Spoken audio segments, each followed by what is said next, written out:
Rencontre maintenant avec un Américain à Paris et pas n'importe lequel, le prix Nobel de l'économie Joseph Stiglitz. Il ne se contente pas de réfléchir, il a aussi été aux manettes à la Banque mondiale, auprès de Bill Clinton à la Maison Blanche. Il est atterré par la gestion actuelle de la crise mondiale. Frédéric Maillard et Loïc Lemoigne l'ont rencontré à l'occasion de la sortie de son dernier livre. Les États-Unis sont le pire des pays industrialisés concernant l'inégalité. C'est en Amérique que désormais l'égalité des chances est la plus faible. Et le problème, c'est que la plupart des pays européens suivent ce chemin. Le président Obama a stimulé l'économie.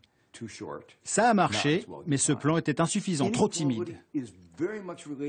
L'inégalité conduit à l'instabilité. C'est le principal message de mon livre.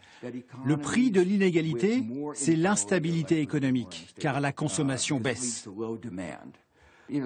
La plus importante innovation de ces dernières années, c'est l'Internet financé par l'argent public.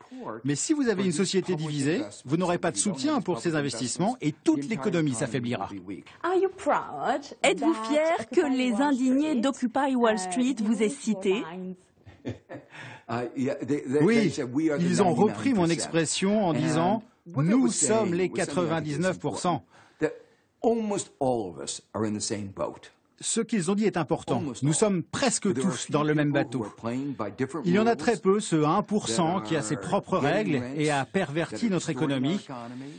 La classe moyenne gagne de moins en moins et les 1% les plus riches le deviennent encore plus.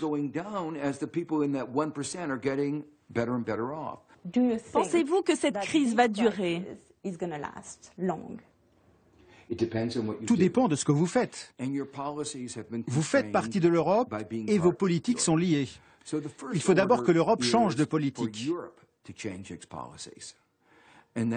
Vous devez mutualiser les dettes.